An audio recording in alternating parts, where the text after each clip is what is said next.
When you name organic compounds, IUPAC set up a system of rules, and we'll only go through the ones that are necessary for naming the kinds of compounds that we'll see in class.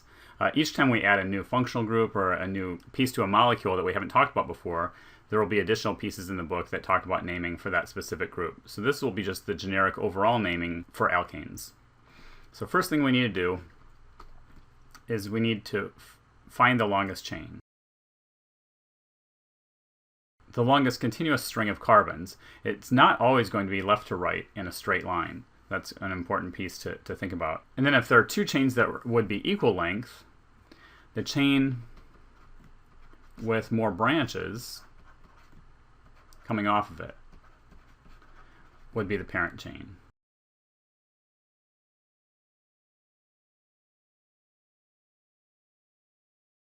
So once we have the longest chain, that's going to determine what our parent name of our compound is. For example, if it's 6 carbons long, it would be a hexane. If it's 8 carbons long, it would be an octane. The second part is numbering of substituents or branches that come off the chain. So to do that, we want to first begin at the end nearest the first branch.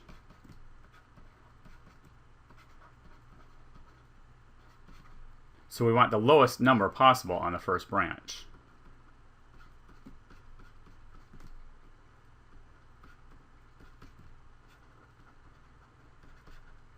Then we'll assign a number to each substituent.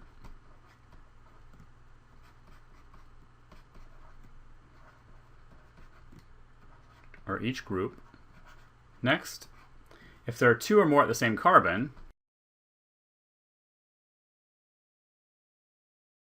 they both get the same number.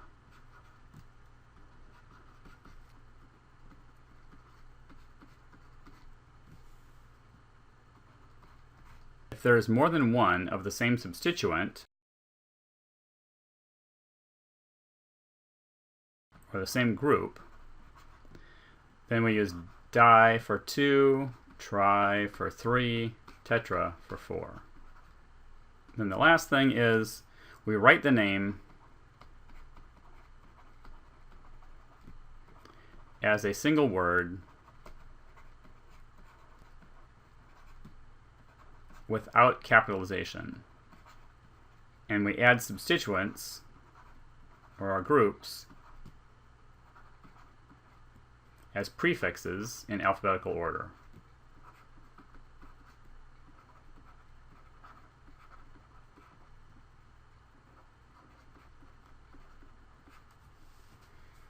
I'll do a couple of naming examples. So let's start with something fairly simple.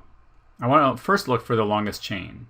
So I have 1, 2, 3, 4 carbons in a row. That's the longest chain. I could also count them 1, 2, 3, 4 this direction. That would still be the longest chain. So the longest chain is 4. So the base name of my molecule is going to be a butane. And the question is, what's added to butane and where is it? I'll use my straight chain here. So I've got 2 choices in how to number that. I can start at the left and number at 1, 2, 3. In that case, my substituent group would be at the 3 carbon, or I could start at the right and I could number at 1, 2, 3, 4 that way. And in that case, my first substituent, or my only substituent, would be at the number 2 position. So we always want the lowest number for that. So my position that I have something added is at 2. And then I have to figure out what is this group. Well, there's 1 carbon. A 1 carbon alkane is methane. So a 1 carbon group is methyl. 2-methylbutane. Here's another one that's just a little bit more complex.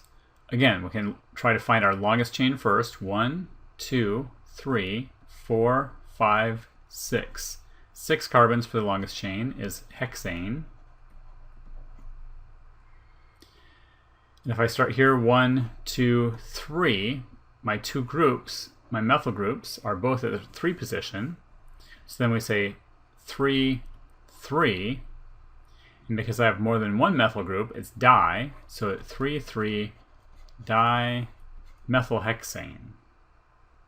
All right, now I've got one that has two different groups on it, so let's see how to name this one. 1, 2, 3, 4, 5, 6, 7, 8, 9, 10 carbons. So the base name of it is going to be decane. And then we have to look at what's attached. So if I start at the end nearest the first branch, 1, 2, 3, 4. So this group is at the 4 position. This group is at the 5 position. The group here has 1 carbon, so that's a methyl again. The group here has 2 carbons, so that's ethyl. And then we put them in alphabetical order. So the ethyl group is at the 5 position, so I have 5-ethyl. My methyl group is at the 4 position, 4-methyldecane. And there actually isn't a space. There is just the way that I wrote it right now, but there isn't a space between those. So if I was going to write that all out, I would write it out 5-ethyl 4-methyldecane.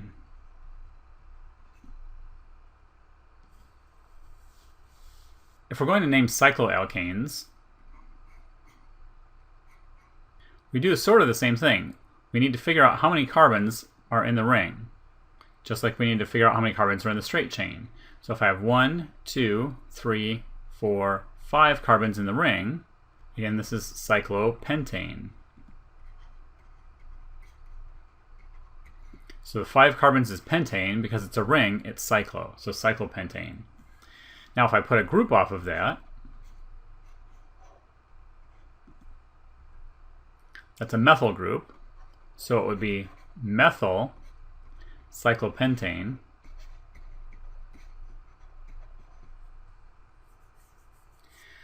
But how do you determine whether it's at 1, 2, 3, 4, or 5 position? Well, if there's only one group coming off it, wherever that group is always 1. So this would be 1-methyl cyclopentane, and we actually don't have to write the 1. Anytime it's just 1, we can leave that off. So we can just call this molecule methyl cyclopentane. Now that I have 2 groups on my cyclopentane, I have a choice. And I can either number this 1, pick one of them and have it be 1, 2, 3, 4, 5, and call it 1,5-dimethyl cyclopentane. Or I can start and go the other direction, and this is 1, 2. So again, we're always trying to get the lowest numbers anytime that we're naming things. So this would be 1, 2-dimethyl cyclopentane.